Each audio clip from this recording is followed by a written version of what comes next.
Bismillahirrahmanirrahim. Alhamdulillahi rabbil alamin. Assalatu wassalamu ala asyrafil anbiya wal mursalin habibina wa syafi'ina sayyidina Muhammadin wa ala alihi wa ashabihi wa man tabi'ahum bi ihsanin ila yaumiddin. Amma ba'du. Bismillah, mari kita lanjutkan ngaji kita. Malam ini jangan khawatir meskipun kemarin disisipi sebentar oleh teman-teman dari Malang. Ya mereka ndak usah tak kasih lanjutan kita, malah pening nanti. Jadi ndak akan merusak ritme kita. Malam ini kita lanjutkan tokoh Posmo yang kedua. Setelah minggu lalu kita kenal Lyotard, malam ini kita jalan-jalan ke Amerika, kenalan dengan Richard Rorty. Saya tidak tahu kalian pernah dengar apa enggak nama ini. Yang belajar filsafat mesti pernah dengar. Yang belum, pernah lah dengar separuh Rorty-nya. Apakah itu Rorty bakar atau Rorty? Ya, selain itu tidak pernah gitu. Orang mana lagi? Richard Rorty sangat dikenal sebagai orang yang anti epistemologi, anti fondasionalisme. Asli orang Amerika, lahir di Amerika, hidup besar juga di Amerika. Lahir tahun 71, meninggalnya tahun 2007. Jadi lumayan hidup selama 75 tahun. Jadi meninggalnya belum lama. Kalian pasti sudah lahir tahun 2007 itu. Richard Rorty belum meninggal. Nah, jadi pikiran-pikirannya, contoh-contohnya masih update, nggak terlalu jauh dari kita. Ya meskipun tetaplah cirinya filsafat pasti ada, yaitu kalau membaca bukunya mesti pening. Itu wajar, nggak apa-apa.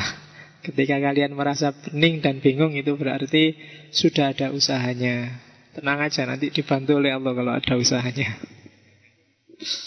Karena Allah kan gak lihat hasilnya. Hasil kan urusannya Allah. Yang penting kita usaha baca. Urusan paham dan gak paham ya nunggu ilhamnya, kan gitu aja. Oke. Hidupnya lurus, normal, dari keluarga kiri. Kiri dalam tanda petik. Jadi biasanya kiri itu kan cenderung cara berpikir Marxisme, suka dengan ide-ide seperti pembebasan, kebebasan, liberalisme, dan yang jenis itu. Terus dosen, profesor, doktor. Dia punya 3 buku yang sangat terkenal, yaitu Philosophy and the Mirror of Nature. Yang kedua, Consequences of Pragmatism. Dan yang ketiga, kontingensi, ironi, solidarity. Rorty dikenal sebagai tokoh yang mempromosikan pragmatisme. Dan karena pikiran-pikirannya juga tidak sama persis 100% dengan pragmatisme, dia sering disebut sebagai neo-pragmatis. Jadi pragmatisme baru. Saya lupa tidak tak kasih fotonya. Tapi ya kalau di internet banyak foto, tapi waktu tuanya. Waktu mudanya dia suka rambutnya agak panjang, agak gondrong. Nah kayak si siapa? Rambutnya gondrong. Terus Rorty ini termasuk Ashabul Ukhdud. Suka ngerokok, ahli hisab. Terus suka naik gunung. Ada yang suka naik gunung di sini?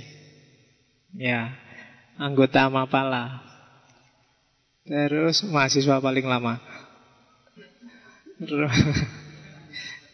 Dulu saya gitu, kalau Mapala itu singkatannya bukan mahasiswa pecinta alam, tapi mahasiswa paling lama karena nggak lulus-lulus. Suka naik gunung dan kolektor anggrek. Nah, jadi dia sangat suka anggrek. Di rumahnya hampir semua varian anggrek punya, khususnya anggrek liar, karena dia nyari sendiri di gunung-gunung. Terus apalagi ya informasi? Ya orang lurus-lurus lah, tapi kontroversial. Jadi Rorty ini bikin panas banyak filosof, banyak pemikir karena dia nabrak kiri, nabrak kanan. Siapapun dikritik oleh Rorty. Jadi ada pikiran apapun diserang oleh Rorty. Sehingga dia, bagi beberapa orang dia dianggap pokoknya asal ngeritik, asal beda.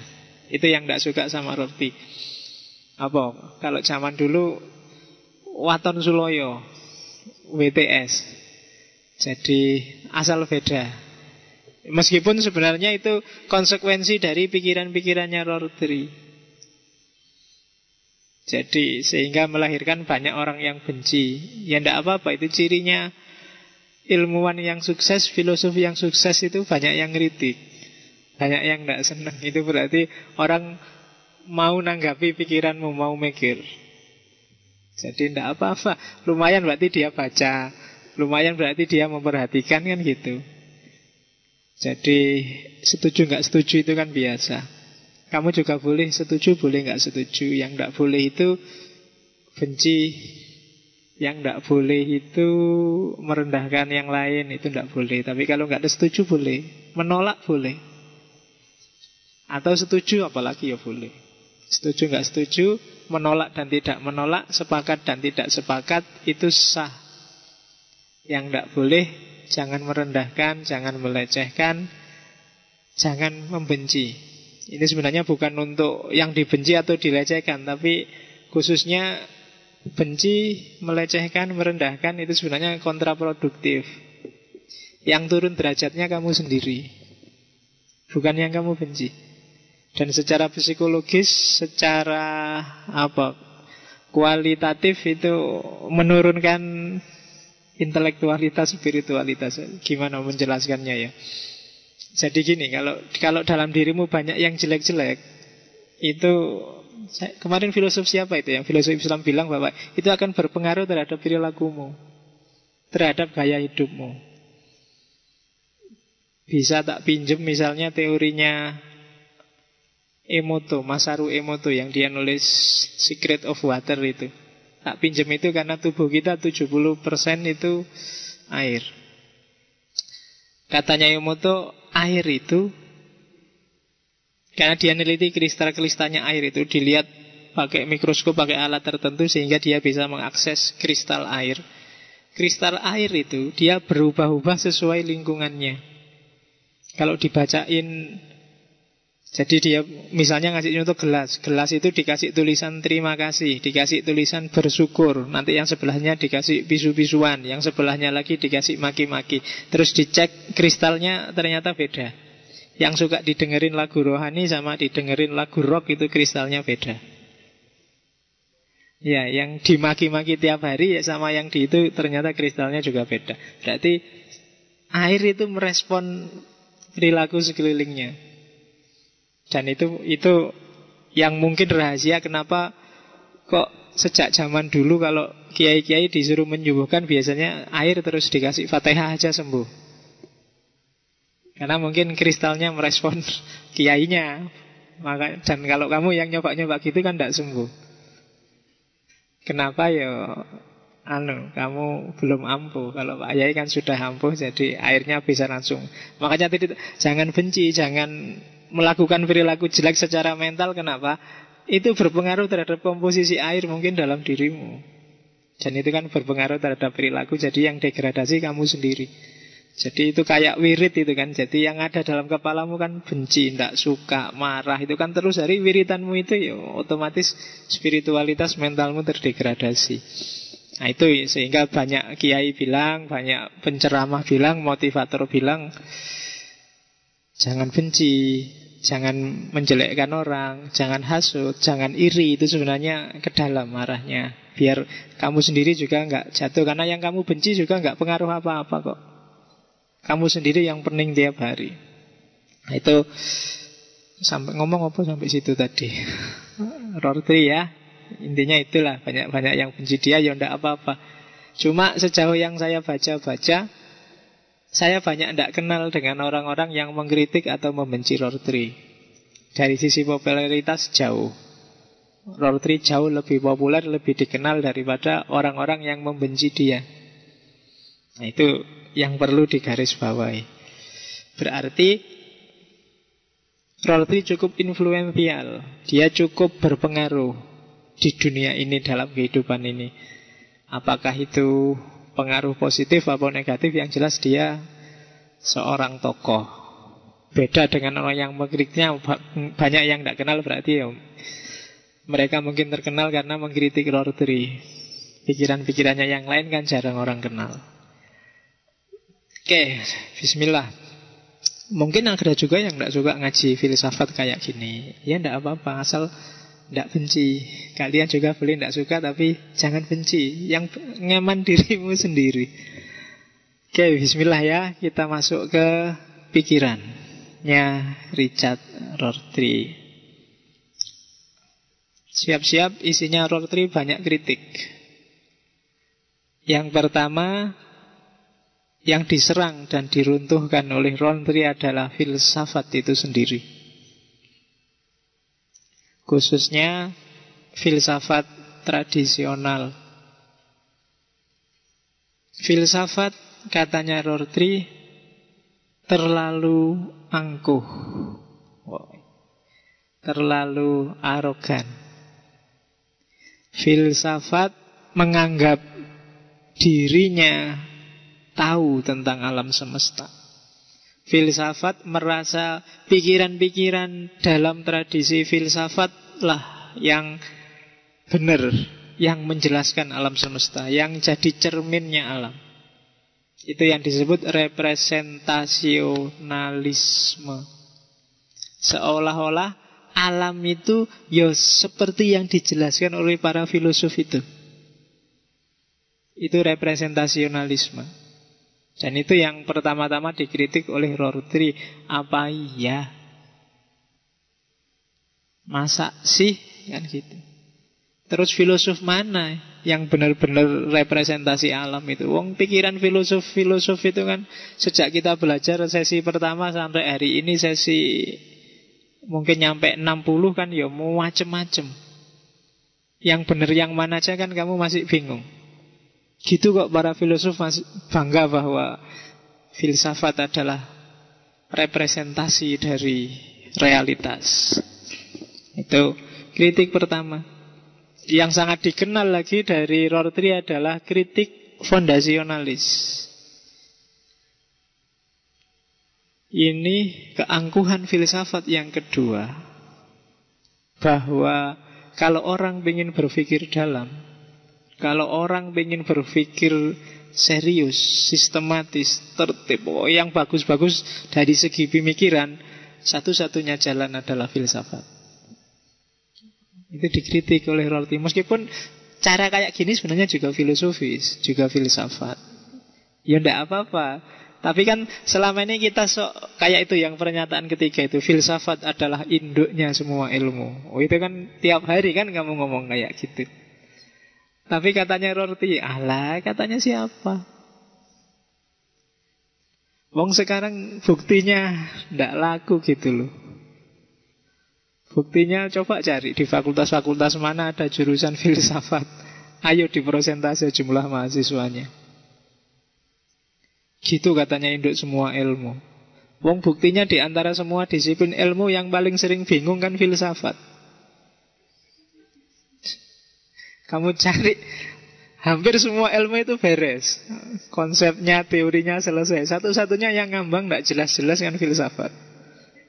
Dari awal sampai akhir. Gitu kok ngakunya induk. Itu ya bukan itunya yang dikritik Rorty, tapi klaimnya bahwa untuk berpikir benar filsafat harus jadi fondasi.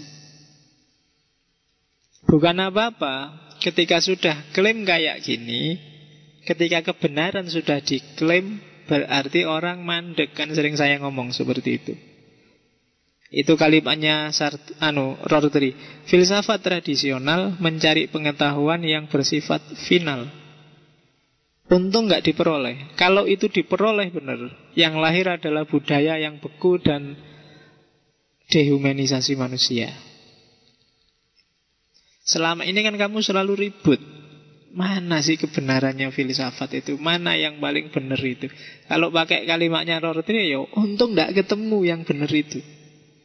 Kalau kamu merasa ketemu dan kamu klaim, oh ini yang benar, detik itu juga kan kamu mandek. Selesai eksplorasimu. Seolah-olah bahwa ya sudah itu yang final. Dan itu bagi Rorty bahaya kalau mikirmu kayak gini. Tidak bisa seperti itu katanya Rorty. Boleh kamu berpikir ala filosofis yang radikal, yang mendalam, yang dijadikan induk semua ilmu, tapi jangan final. Itu kritik pertamanya Rorty, kritik fondasionalis. Karena itu dia dikenal anti-fondasionalisme. Kelirunya apa sih cara berpikir seperti tadi yang mengklaim kebenaran? Kelirunya adalah tabrakan dengan kodratnya manusia. Apa sih kodratnya manusia? Kodratnya manusia itu kontingensi, kesementaraan. Kan kita tiap hari ngomong, kita itu tidak sempurna. Kita itu terus berproses. Kita itu berubah-ubah. Kemarin apa, sekarang apa. Itu kodrat kita. Maka kebenaran yang kita tangkap hari ini, itu kan kebenaran sejauh kesementaraan kita hari ini, sejauh kontingensi kita hari ini. Mungkin besok berubah. Oleh karena itu manusia jangan berhenti. Justru dia harus mengasah kepekaan untuk memahami dirinya yang sementara. Kalau tidak gitu dia stagnan, dia mandek. Harus berproses terus. Makanya pahami terus dirimu. Memahami diri itu proses yang tidak ada selesainya. Jangan mandek. Sudah Pak, sudah ketemu dulu pertemuan keberapa saya disuruh refleksi, sekarang ketemu saya itu kayak gini. Iya, ketemu sekarang. Mikir lagi karena kamu pasti berubah. Jadi proses memahami diri itu proses yang tidak ada selesainya. Bukan karena tidak nyampe, tapi karena objeknya berubah terus. Kita itu kan berubah terus. Kemarin apa, sekarang apa. Dulu kesannya ngaji filsafat apa, sekarang apa. Dulu sebelum ngaji nganggapnya filsafat itu kayak gimana, setelah ngerti, oh kayak gitu aja toh. Berubah. Mungkin besok enggak kayak gitu lagi. Mungkin karena sudah agak paham, bisa mikir sendiri, beda lagi sudah. Dan seterusnya. Kayak Ghazali itu loh kan, setelah jelajah fikih, jelajah kalam, jelajah terus berakhir di filsafat. Filsafat kok tidak memuaskan, lari ke tasawuf. Itu prosesnya Ghazali. Jadi dari kebenaran ke kebenaran, dari kebenaran ke kebenaran. Kalau tidak kayak gitu, kamu mandek, berhenti di satu kebenaran. Dan itu bahaya. Yang terjadi dehumanisasi. Jadi dirimu yang manusia kalah oleh kebenaran yang sementara yang kamu temukan itu. Dan itu yang terjadi. Banyak manifestasi hari ini itu yang terjadi dehumanisasi karena manusianya kalah. Orang yang ngamuk tiap hari di TV, apakah itu partai, apakah itu ormas, apakah itu pribadi, itu kan orang yang merasa sudah nemu kebenaran final. Apakah itu KIH, KMP, Abu Rizal Bakri, siapa? Agung Laksono, apakah itu Surya Dharma Ali, Romo Hurmuzi, apakah Ahok sama FPI, apakah itu kan sering-sering karena orang merasa ya sudah yang benar itu yang ini dan selesai. Mau dialog mesti ngasih syaratnya gini, syaratnya gitu. Jadi kritiknya Rorty, filsafat keliru kalau dia memposisikan diri jadi fondasi. Karena dengan dijadikan fondasi berarti dia mandek. Semua harus ala filsafat berarti dia mandek. Kalau mandek, ya lama-lama jadi otoriter. Dan tidak sesuai dengan kodrat manusia yang sementara, yang berubah-ubah, yang dinamis. Yang disebut antifondasionalis. Nah terus gimana sih? Kenapa kok tidak boleh mengklaim kebenaran? Kenapa kok nggak boleh menjadikan sesuatu fondasi berpikir? Karena begitu ada fondasi, begitu ada klaim, kita kehilangan dasar eksistensial yang paling utama dalam kehidupan kita, yaitu kebebasan. Kita terlalu banyak ngasih belenggu dalam hidup kita. Kita terlalu banyak pakai topeng. Kan gitu. Banyak kan mulai aturan A, aturan B, aturan C, aturan. Kalau kamu cermati sekali-sekali muhasabah, kalau kamu tanya siapa aku, itu kan jawabannya banyak. Aku itu anak, juga kakak, juga adik, juga murid, mahasiswa, guru, Muslim, Indonesia, NU, apalagi PMII, apalagi. Wah, kayak atributmu. Sebanyak itu loh, apa kamu serius? Ya kan, belum lagi yang artifisial, anak gaul, anak nongkrong, anak apalagi? Ya kan, anak alay, anak wis apa neh ngono. Ya kan, banyak sekali. Itu kalau dicermati satu-satu, terus kamu sebut cirinya satu-satu, kamu nggak bisa bernafas sudah. Cirinya anak galau, anak alay 1, 2, 3, 4, 5. Anak gaul 1, 2, 3, 4, 5. Jadi orang NU harusnya 1, 2, 3, 4, 5, 20 dan berapa. Jadi orang Islam harusnya 1. Jadi orang NU wakeh kowe ndak iso ambekan kowe. Ya untungnya kamu itu manusia yang ndak serius. Iya, coba kamu serius itu pening kamu. Jadi boleh kamu NU, boleh kamu PMII, boleh kamu Muhammadiyah, boleh kamu anak gaul dan anak galau. Tapi jangan jadikan itu identitas final yang selesai, yang kebenarannya kamu klaim sebagai wis pasti. Kalau kayak gitu pasti nanti hasilnya, kalau bahasanya Marx, alienasi. Kamu terasing dari kodratmu sendiri. Kamu gak kenal lagi siapa kamu. Di Jogja 3 tahun kamu sudah wis macam-macam, mulai modal rambut, gaya ngomong, mulai berubah kabeh, dan kamu gak kenal dirimu sendiri. Itu namanya teralienasi. Kamu galau yang gak jelas. Itu biasanya karena kamu gak kenal dirimu sendiri sudah. Aku itu sumpek Pak, gak tahu kenapa Pak. Itu berarti kamu gak bisa memahami dirimu sendiri kalau sudah gak tahu kenapa itu.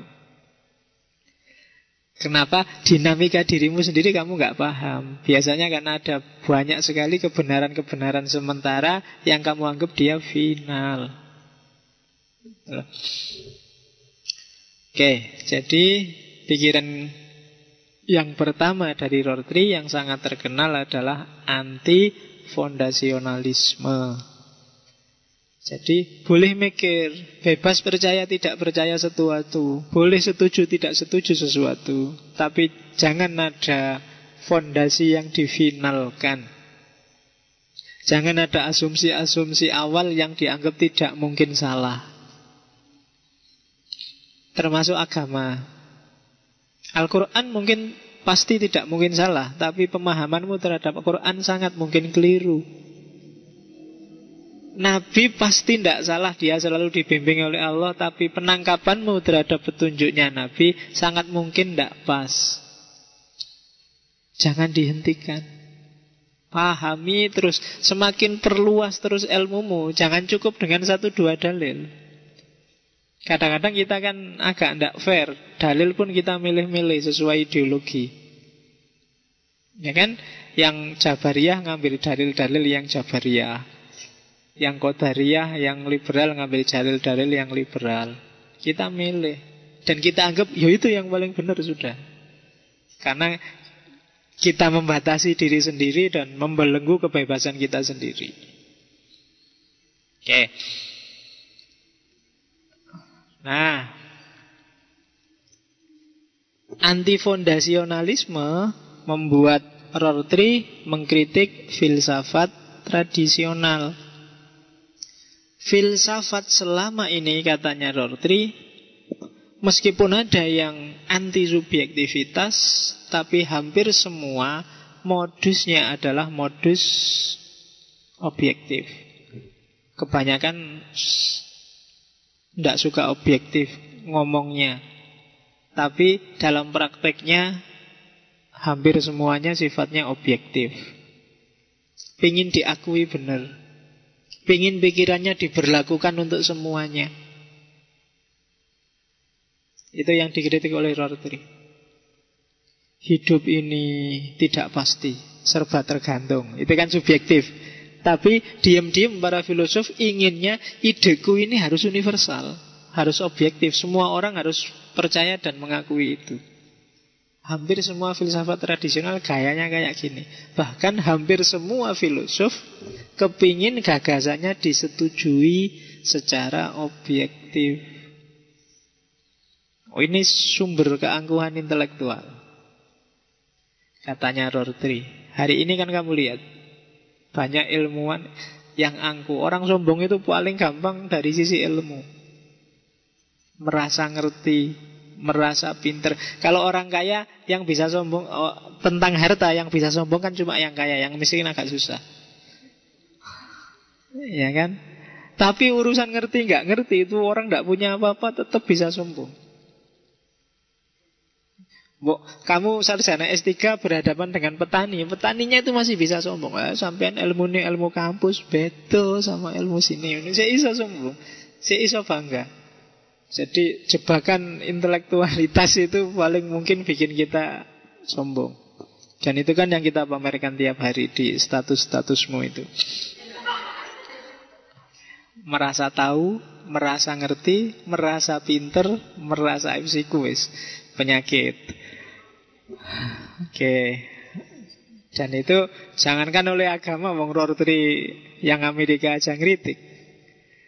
Jadi desire for objectivity. Kamu pinginnya semua orang setuju, pinginnya semua nge-like statusmu. Yang ndak like kamu anggap ndak paham. Nah, ya itu termasuk keangkuhan intelektual.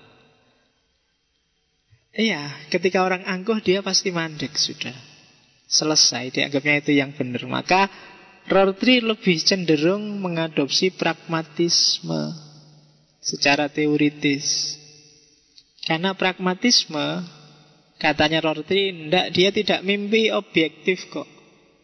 Dia cuma berhasrat untuk solider, desire for solidarity. Solidaritas nanti termasuk gagasan besarnya Rorty. Setiap orang pegang kebenarannya sendiri-sendiri. Maka kuncinya bukan nyari mana yang paling benar, tapi bagaimana kita membangun solidaritas antar kebenaran. Kalau orang tidak kuat, tidak bisa menjalin solidaritas, ya hasilnya mesti dunia rusak. Konflik, tempur, gegeran yang tidak selesai.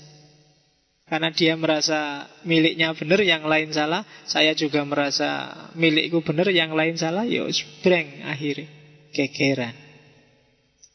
Oke. Jadi bukan desire for objectivity, tapi desire for solidarity. Nggak usah nyari fondasi yang kuat-kuat, nggak usah nyari gimana gagasan yang nggak mungkin salah, nggak usah. Kebenaranmu selama ini yakinilah, tapi tetap kamu harus bisa solider, bisa toleran terhadap orang lain yang punya kebenaran yang berbeda. Oke.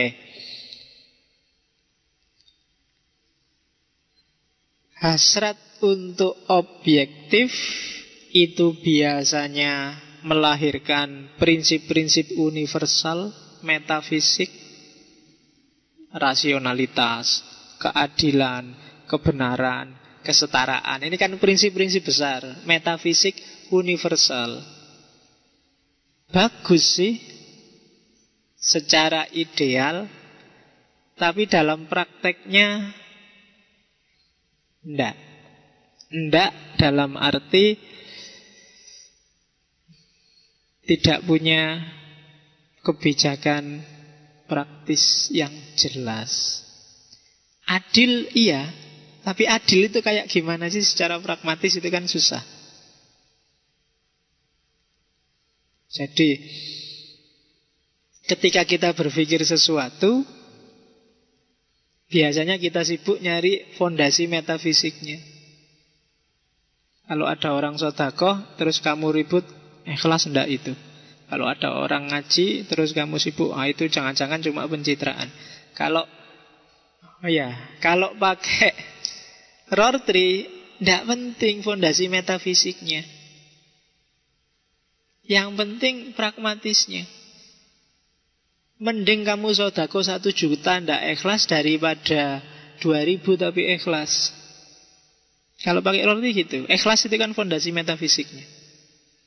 Sedekah ndak apa-apa loh, yang penting kamu sedekah. Ndak ikhlas Pak, ndak apa-apa. Sedekah aja. Oh ini bisa kamu pakai dalil, Pak saya mau sholat Pak, tapi kalau saya sholat itu ndak khusyuk Pak, mending ndak. Oh ndak, sholat aja, ndak khusyuk ndak apa-apa. Ya kan? Khusyuk itu kan fondasi metafisiknya. Dalam rangka mendekati diri Allah, tanha anil fahsya wal munkar. Ini kan fondasi metafisik yang pragmatisnya dalam bentuk sholat. Bagi Rorty tidak penting fondasi metafisik ini. Itu kan kayak kamu naksir lawan jenismu, kamu suka sama dia tapi nggak ngapa-ngapain. Nah, mending kamu ndak suka tapi tiap hari ngapel, tiap hari SMS, tiap hari mention, tiap hari itu. Mending itu, pragmatisnya jelas. Jadi selama ini filsafat yang dibahas yang fondasi metafisik ini. Kalau ada orang ngomong tentang pragmatis dianggap itu lahiriah, tidak penting. Itu ekspresi manifestasi, tidak penting. Kalau katanya Rorty, ya ndak. Justru lebih penting pragmatisnya. Gitu loh. Beda-beda nggak apa-apa, asal ndak gegeran. Kan itu. Daripada ngaku-ngaku podo tapi terus pukul-pukulan tiap hari. Kita sesama muslim kok tapi tiap hari gegeran. Wis beda wae ra apa-apa lah.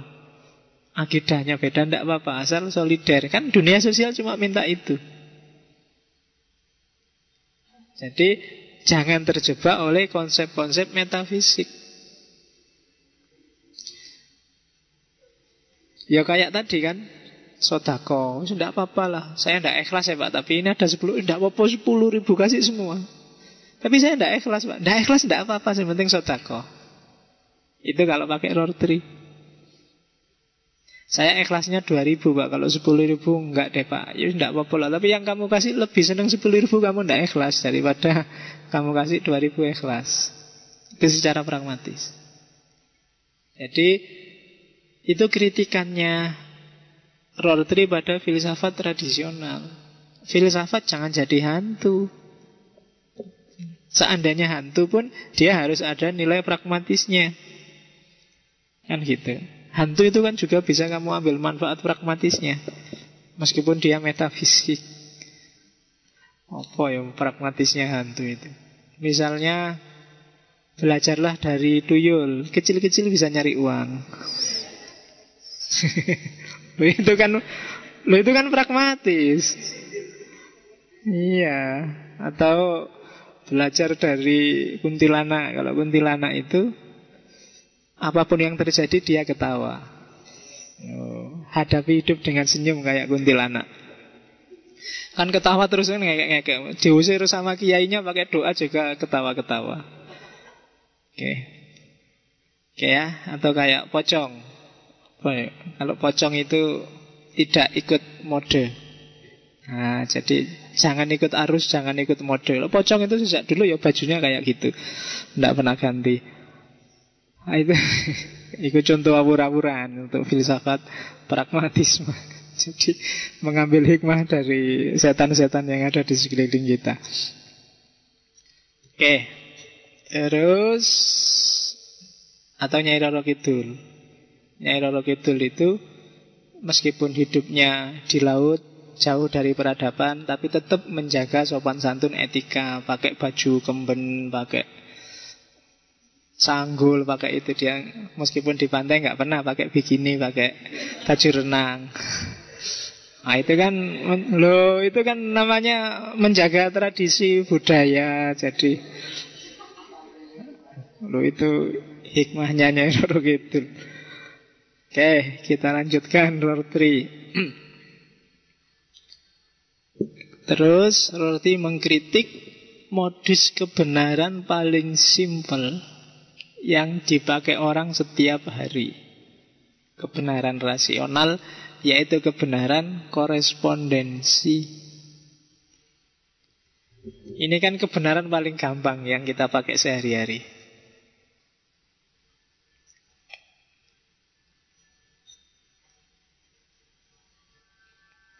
Kebenaran korespondensi itu kesesuaian antara pernyataan dengan fakta, kan itu kemarin.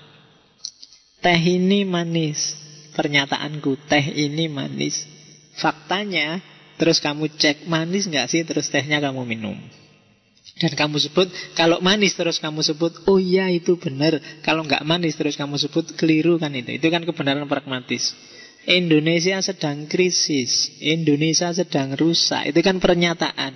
Terus kamu lihat faktanya, oh iya pak, krisis pak, BBM naik, rakyatnya bingung semua. Atau itu kan kebenaran korespondensi. Katanya Rorty, cara berpikir koresponden yang seperti ini itu keliru. Tidak bisa kebenaran itu dicek secara korespon. Kenapa? Karena tidak mungkin kita mencari kesesuaian antara bahasa dan fakta. Pernyataan itu kan bahasa, sementara tehnya ini fakta. Kenapa tidak bisa pak? Kan gampang itu tadi pak. Loh ndak, coba dicermati katanya Rorty. Yang pertama bahasa. Bahasa itu kan hakikatnya adalah kesepakatan. Bahasa adalah urusan makna dan makna urusan kesepakatan. Masjid itu apa, jalan itu apa, kaya itu apa, manis itu apa, kan juga kesepakatan. Tadi tak bilang, wah tehnya manis nih, terus kamu nyoba, enggak pak, kurang manis. Pemahamanku tentang manis kan beda dengan pemahamanmu tentang manis. Itu bahasa. Indonesia krisis pak. Tapi kalau kamu tanya Jokowi, enggak apa-apa, itu bukan masalah, kan mesti ngono. Parameternya antara kamu dengan dia beda. Makna krisis di kepalamu dengan di kepalanya Jokowi beda. Jadi mencocokkan ini, kamu menguji. Kalau orang bikin pernyataan terus kamu uji lewat faktanya, pasti beda. Karena bahasa yang kamu miliki untuk mendeskripsikan fakta dengan bahasa yang dia miliki mungkin beda. Kamu seneng-seneng makan gudeg, coba kalau ada bule kamu suruh makan gudeg, pasti tanggapannya beda. Dia nggak pernah makan gudeg. Orang Cina itu sukanya tahu. Kadang-kadang ada suku tertentu yang suka tahu yang sudah busuk, yang sudah baunya luar biasa itu. Dan dia suka. Dan bagi dia kalau makan itu enak. Tapi bagi kamu bau aja sudah mau muntah. Kenapa bisa begitu? Ya itu karakternya bahasa memang. Terus di mulutku munculnya enak, di mulut dia munculnya tidak enak. Di mulutku munculnya manis, di mulutnya dia dalam pemahamannya itu belum manis. Itu karakternya bahasa. Yang kedua, fakta. Fakta itu tidak bisa dia bunyi sendiri. Yang membunyikan siapa? Ya kita. Itu tak contoh hujan sama banjir kan gitu. Yang bisa mengaitkan fakta kan cuma cerita ada hujan, terus selanjutnya ada banjir. Kan itu aja dia ngasih data itu. Tapi apakah data itu terus hubungannya apa hujan sama banjir kan kita yang ngomong. Hubungannya apa teh sama manis kan kita yang menyambungkan. Jadi fakta itu tidak bisa membentuk pengetahuan. Yang membentuk pengetahuan itu, yang mengkonstitusi pengetahuan itu kita sendiri. Semuanya diproses di kepala kita. Jadi kebenaran korespondensi itu ngomong dua hal yang sama-sama nggak mungkin. Yang pertama bahasa. Ternyata bahasa itu sifatnya sesuai masing-masing yang pakai bahasa. Fakta juga begitu. Fakta juga ketika dicerna oleh manusia, maka dia sudah tidak murni lagi, tapi dia sudah diolah oleh pikirannya manusia. Jadi katanya Rorty, tidak bisa kamu nemu kebenaran pakai korespondensi. KIH sama KMP, tinggal siapa yang dukung Jokowi, siapa yang dukung Prabowo, kan cuma itu. Faktanya sepele, simple. Tapi kan fakta itu bunyinya apa tergantung orientasimu kan. Tergantung kamu lebih condong kemana. Sama-sama berita Jokowi menaikkan BBM. Faktanya Jokowi menaikkan BBM simple. Tapi bunyi Jokowi menaikkan BBM ini di kepalamu jadinya bunyi apa, itu kan tergantung orientasimu kemana. Jadi fakta tidak pernah bunyi sebagai dirinya sendiri. Dia selalu dibunyikan oleh orang yang memahami dia.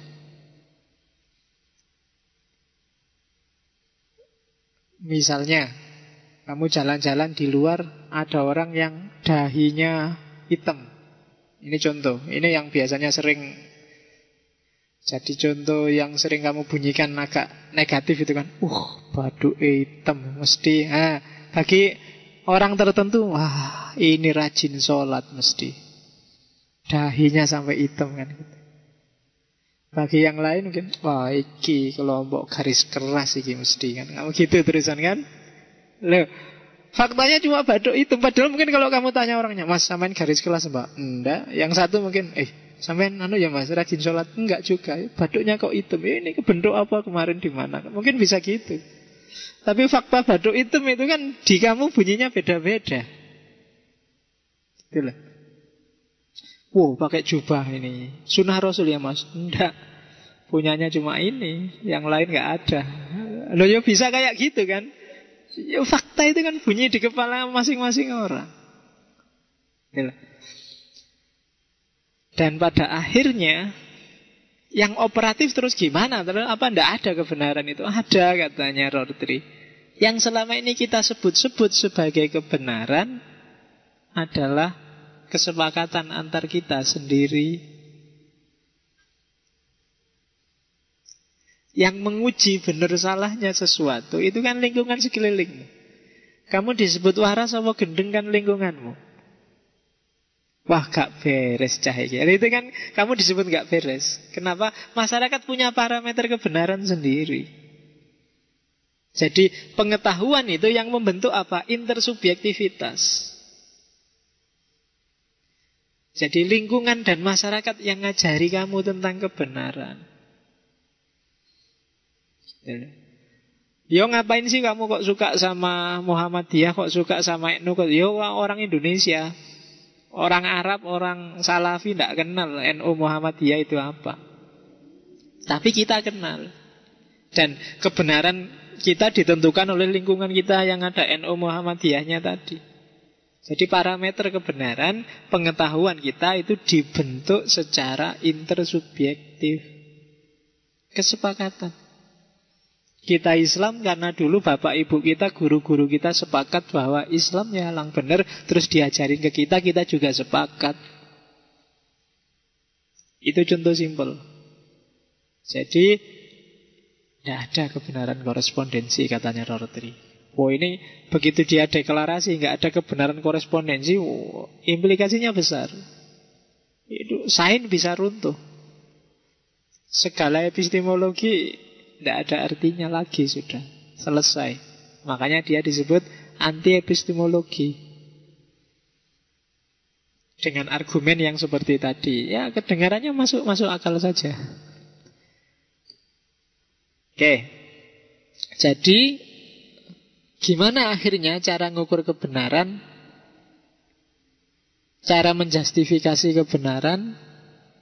Biasanya kita ngomong sesuatu, kita bikin teori, bikin konsep itu berdasarkan apa yang disepakati oleh masyarakat. Ya masyarakat kalau di bahasanya Rorty, community of life. Ya ndak harus orang se-Indonesia. Di kampus UIN misalnya bikin paradigma integrasi interkoneksi. Itu ya kelemahannya banyak, tapi disepakati itu yang benar. Indonesia menyepakati Pancasila dan Undang-Undang Dasar 45. Apa itu? Ya pas, tidak tahu, tapi itulah yang disepakati dan orang Indonesia disuruh ikut itu. Apa tidak bisa ganti, Pak? Ya bisa, kalau sepakat. Jadi kuncinya kebenaran itu disepakati apa enggak. Benernya seperti apa kalau enggak disepakati? Tidak jalan. Itu yang disebut kebenaran itu pragmatis. Makanya saya sering baca leaflet-leaflet dari teman-teman HTI. Kadang-kadang argumen-argumennya beberapa rasional. Cuma kenapa kok nggak dipakai? Karena nggak kita sepakati, kan itu aja. Kita lebih sepakat dengan Pancasila. Meskipun saya yakin juga teman-teman nggak paham-paham amat tentang Pancasila itu apa. Kalau zaman saya masih mending ada penataran P4. Sekarang kan nggak ada. Generasimu nggak kenal lagi sudah. Padahal P4 itu kan ya luar biasa kan Pancasila itu. Saya paling suka sila keempat. Karena di sana ada hikmah kebijaksanaan. Nah, itu kan sangat filosofis itu kan. Hikmah kebijaksanaan itu kan love of wisdom ada di sana. Cuma ya ternyata lanjutannya yang tidak enak.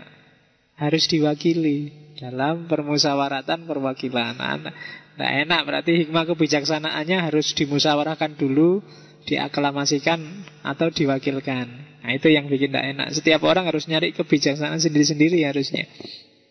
Oke. Jadi kebenaran sifatnya intersubjektif.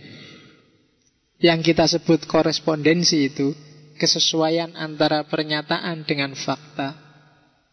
Itu sumbernya sebenarnya adalah kesepakatan. Ngaji filsafat ini benar apa salah? Kamu bingung kalau ditanya kayak gitu. Tapi disepakati benar di masjid ini. Kan itu aja.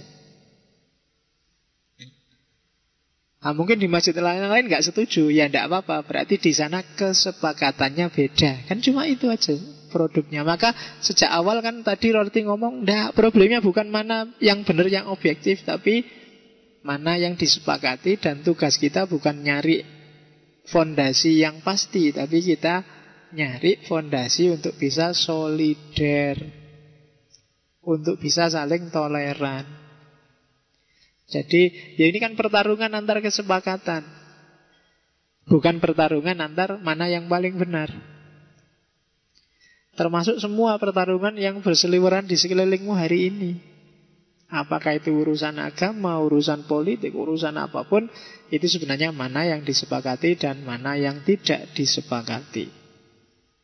Oke, karena itu menurut Rorty, epistemologi selesai tugasnya.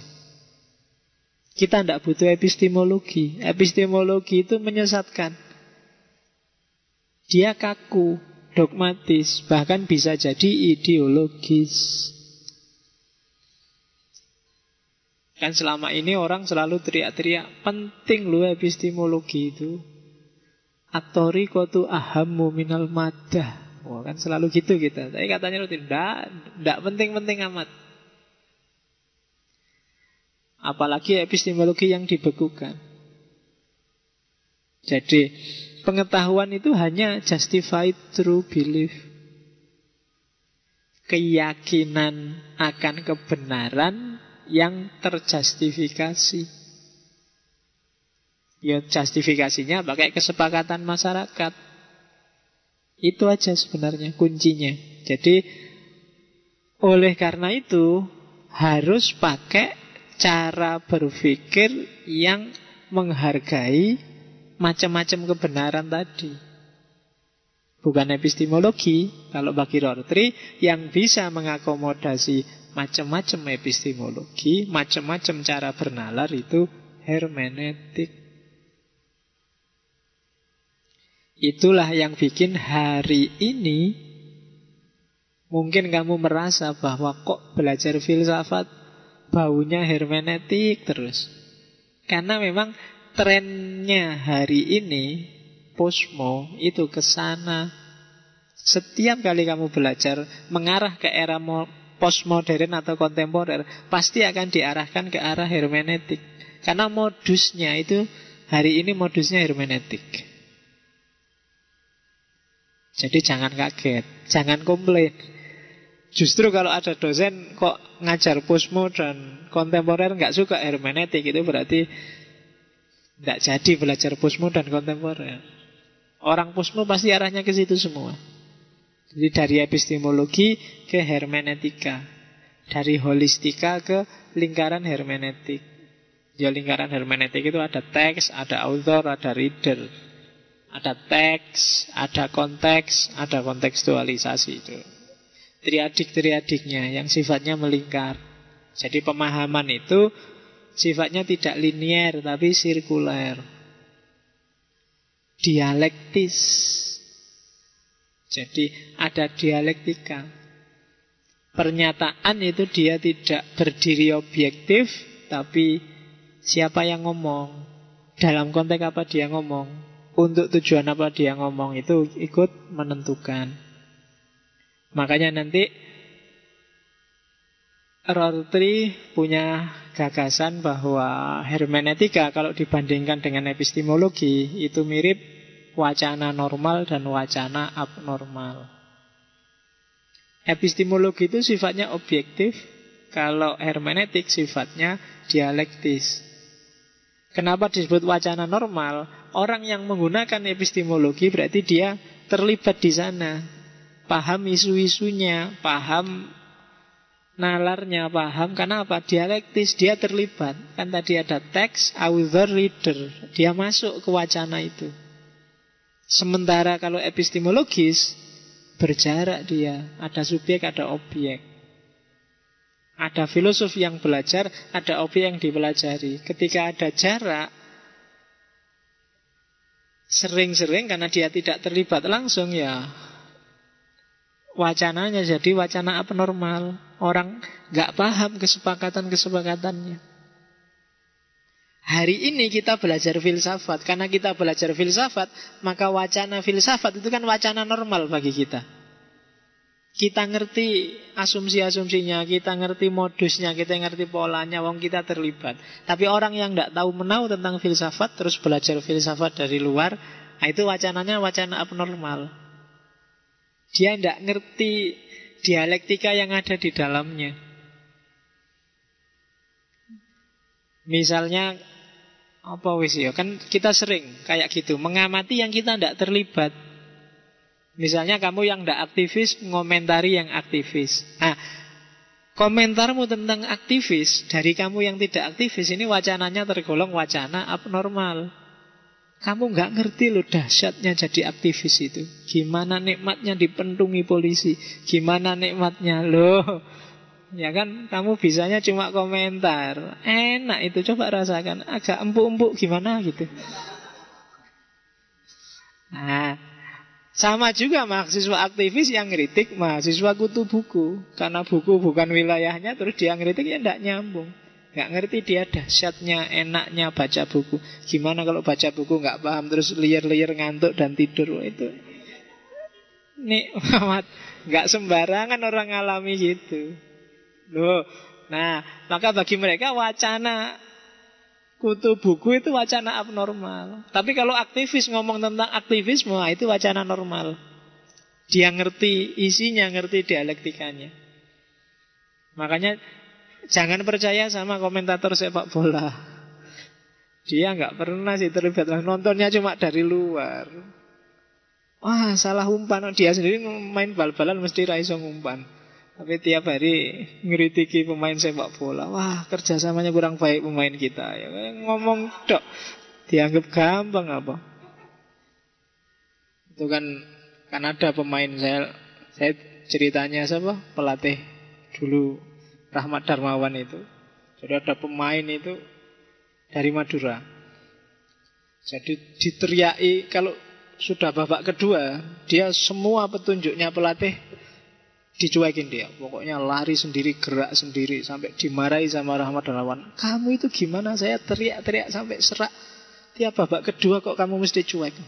Ini katanya pemain yang orang Madura. Saya kalau capek itu budek, Pak. Jadi sampean teriak kayak apa juga nggak denger saya, Pak. Jadi kalau lagi capek dia tidak dengar apa-apa sudah. Pelatihnya sampai stres ya, dia tidak dengar. Jadi tiap babak kedua sudah kecapean, nggak bisa dikasih petunjuk sudah. Oh itu kan dialektis, dia terlibat di dalam, ngerti wacananya. Nggak cuma komentator yang di luar. Ternyata problem kita masih belum berubah, yaitu stamina. Iya, dia duduk sambil ngopi ngomentari stamina. Yang lari-lari di lapangan ya mesti baik, staminanya habis. Nah itu komentator, itu wacana abnormal, dia nggak terlibat. Oke, itu dari epistemologi ke hermeneutik. Ada pergeseran cara berpikir di era posmo. Nah, dengan gayanya tadi terus ada yang ngeritik, wah kalau gitu Rorty itu relativis ya. Katanya Rorty, ya ndak apa-apa kamu nuduh aku relativis. Tapi relativis itu ada dua jenis. Ada relativisme yang merusak, ada yang tidak. Nah kan gitu. Ada pernicious dan innocuous.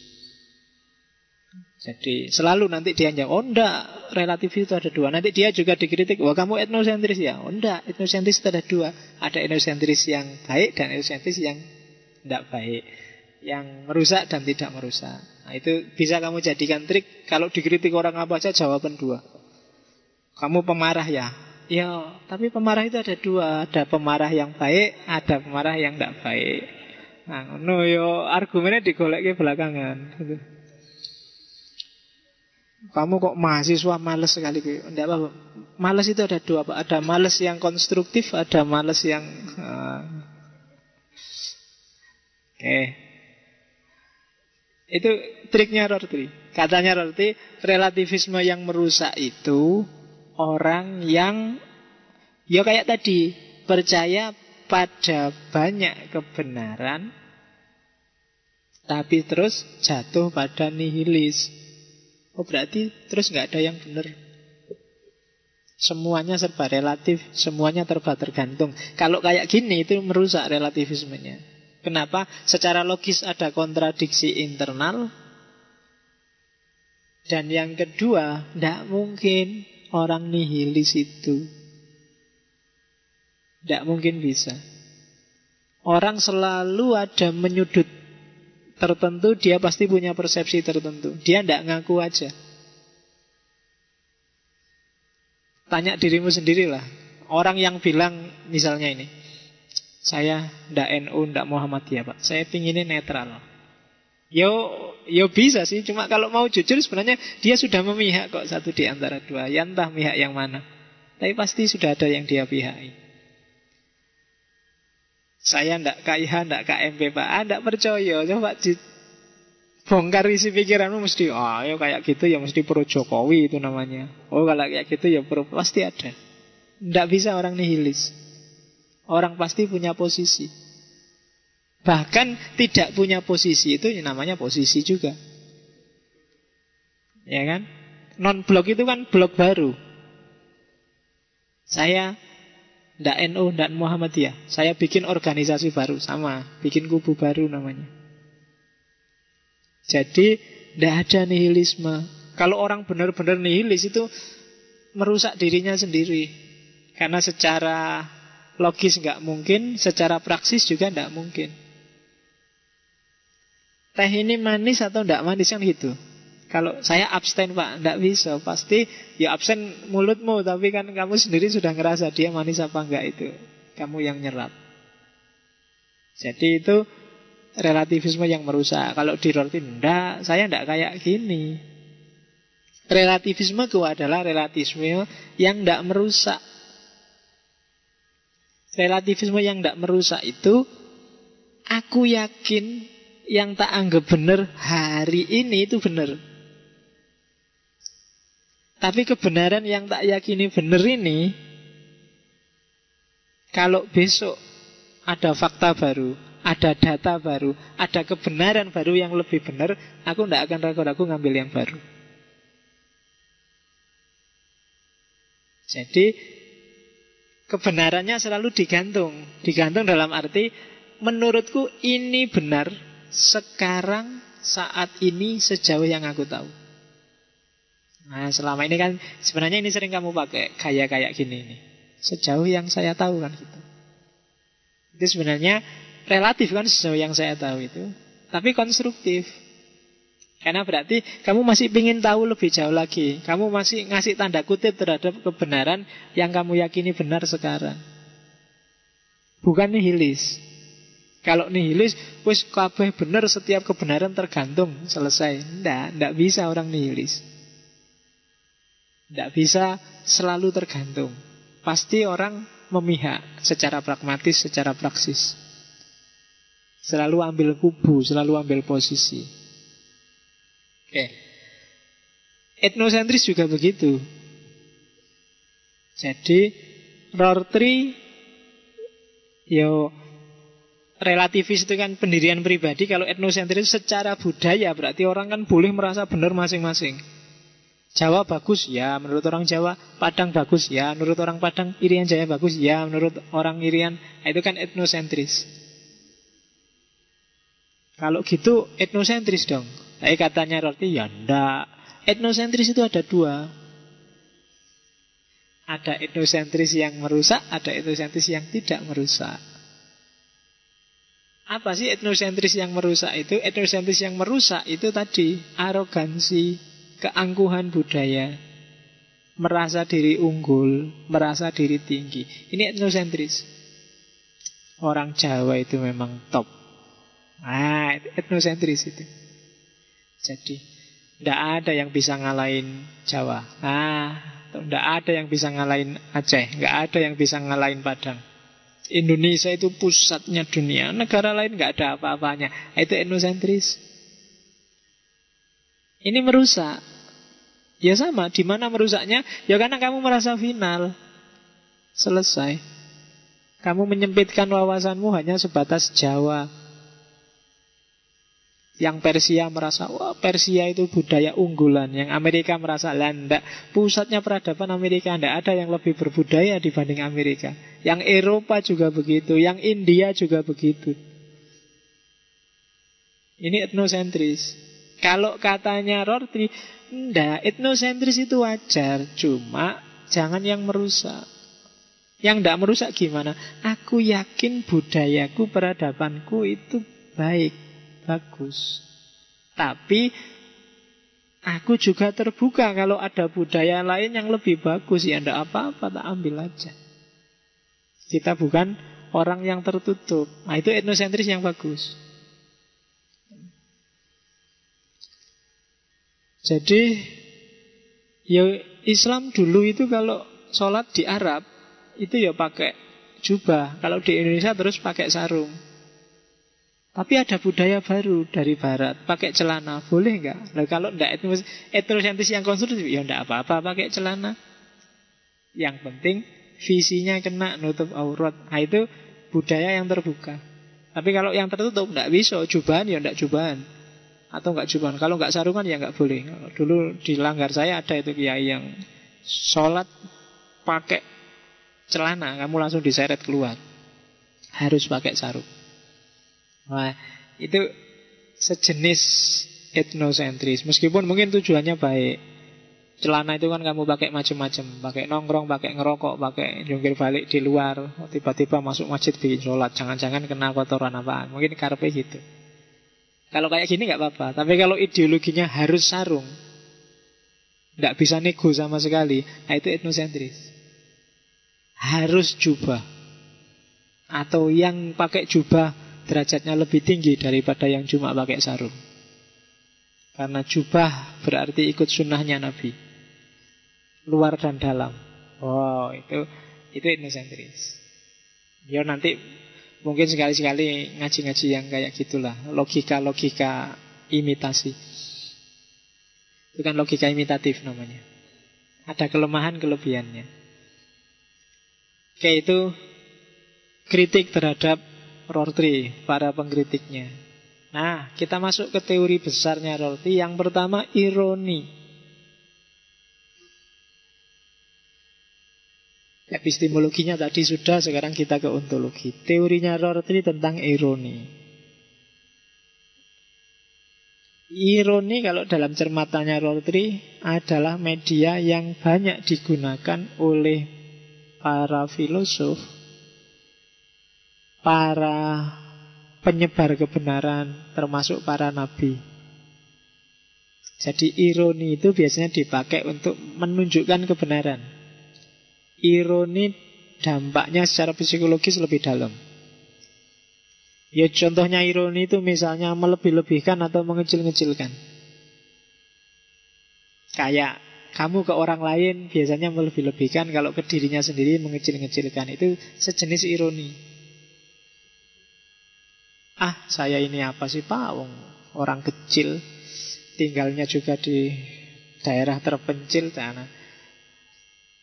Saya nggak punya rumah, punyanya cuma gubuk kayak gini Pak, cuma 3 lantai. Terus ngono. Nah, itu kan understatement. Tapi itu seolah-olah merendah, tapi sebenarnya pengen menunjukkan bahwa aku itu besar loh Pak, punya rumah aja tingkat 3. Atau melebih-lebihkan. Kalau bapak sih enak, sudah mapan, sudah anak istri sudah tercukupi semua, sudah ada. Kalau kamu enak, masih muda, masih gairah, masih semangat, masih itu. Itu exaggeration, melebih-lebihkan. Dengan kayak gini kan kamu lebih masuk. Daripada kamu tak ceramai, kamu yang muda mbok yang semangat, kamu yang muda. Nah, itu kan kurang anu. Tapi kalau tak lebih-lebihkan, wah, aku iri sama kamu. Masih muda, energinya masih semangat, jam segini masih bisa melek, wong aku sudah ngantuk kayak gini. Itu sebenarnya kan ironi namanya. Atau diulang-ulang. Yo kiai lah biasa ngomong diulang-ulang terus. Bener kan? Betul? Apa kayak gitu kan? Itu repetisi namanya. Atau sebaliknya. Orang jelek kayak saya itu kadang-kadang pengen ngomong aku itu cakep loh. Atau saya itu ngerti apa sih Pak? Itu sebenarnya kadang-kadang dia pingin efek yang sebaliknya. Pingin orang terus balesnya sebaliknya. Enggak, kamu itu sudah bagus kok, kadang-kadang gitu. Nah, itu ironi. Hati-hati dengan gaya bahasa ironi. Kamu harus cepat tanggap, jangan kebalik. Kalau ada orang ngomong, saya itu apa sih Pak? Iya, kamu itu apa sih? Lunda, kualik itu. Ya menanggapinya ya jangan gitu. Dia maunya kebalikannya. Kamu harus, enggak. Kalau kamu kok nada dasarnya gitu, kok ndelucur ngono ya dhek nesu mesti. Ini loh Pak, gubuk saya. Iya ya, jelek sekali kayak gubuk rumahmu itu. Itu ya tawuran akhirnya. Oke. Ini namanya gaya ironi. Nah, bagi Rorty ironi itu bagus loh. Cuma nggak kayak Sokrates. Kalau Sokrates kan untuk menunjukkan kebenaran. Tapi kalau Rorty justru enggak itu. Ironi itu manfaat paling besar adalah untuk mempertanyakan kebenaran. Begitu orang ngomong, gubuk saya ini loh Pak, masa jelek gitu loh Pak. Itu kan, kamu kan otomatis mikir, apa itu gubuk beneran sih, wong bagus kayak gitu. Itu mempertanyakan kebenaran. Ngaji filsafat ini tidak penting kok, kamu nggak perlu terlalu serius lah. Kan terus bikin kamu mikir, apa iya yang ngaji ini tidak penting ya? Nah, itu kan terus kamu mikir. Jadi ironi bukan untuk menemukan kebenaran, tapi untuk mempertanyakan yang sudah benar. Nah, cuma nanti di Rorty, karena definisi ironi ini mempertanyakan. Kenapa dipertanyakan? Ya karena kebenaran itu selalu berubah dan dinamis. Maka Rorty punya istilah manusia ironis. Manusia ironis adalah manusia yang mengironi dirinya sendiri. Kalau tadi kan basa-basi ke orang lain, manusia ironi itu manusia yang selalu tanya terhadap dirinya. Manusia yang sadar bahwa hidupku ini kontingen. Maka aku melakukan ironi ke diriku sendiri. Apa kayak gini ini sudah bagus sih? Apa yang kayak gitu itu sudah bagus sih? Apa sudah pas aku gini ini? Nah, itu manusia ironi. Oke, jadi dasarnya ironi kontingensi. Nanti ironi dibahas lagi. Apa sih kontingensi itu? Sejak tadi ngomong kontingensi. Kontingensi itu kesementaraan. Makanya kalau ada porseni apa olimpiade kan selalu kontingen dari Indonesia, kontingen dari Jawa Barat. Kenapa disebut kontingen? Karena sementara ngumpulnya. Kalau acaranya selesai ya bubar. Kamu boleh ini kontingen ngaji filsafat, ya enggak apa-apa. Wong ya sementara, habis ngaji ya bubar. Itu kontingensi. Hidup juga kayak gini. Kenapa hidup itu kontingensi? Karena hidup kita juga sementara. Bahkan di segala aspeknya, baik khusus maupun umum. Yang umum ya hidup kita secara keseluruhan kan juga sementara. Yang khusus, yang kecil-kecil kan juga sementara. Dulu gak punya rambut, terus rambutnya tumbuh. Rambutmu tumbuh umur berapa? Kira-kira balik itu umur berapa sekarang? Itu kan kontingen. Dulu gak punya kumis, sekarang punya kumis. Terus dicukur lagi, terus tumbuh lagi, dicukur lagi. Itu namanya kumis kontingen. Jenggot juga gitu, jenggot tumbuh. Itu jenggot kontingen. Itu tadi sementara, jenggot sementara. Nah, kontingensi ini yang gak pernah dipikir oleh epistemologi. Epistemologi selalu mikirnya eksak. 1 + 1 = 2. Dianggapnya hidup ini nggak berubah-ubah, selalu begini, selalu begitu. Nah itu katanya Rorty, titik lemahnya epistemologi adalah tidak membahas kontingensi. Beda sama hermeneutik. Nah nanti menurut Rorty yang jelas kontingen ada 3. Yang pertama bahasa, yang kedua diri manusia sendiri, dan yang ketiga masyarakat.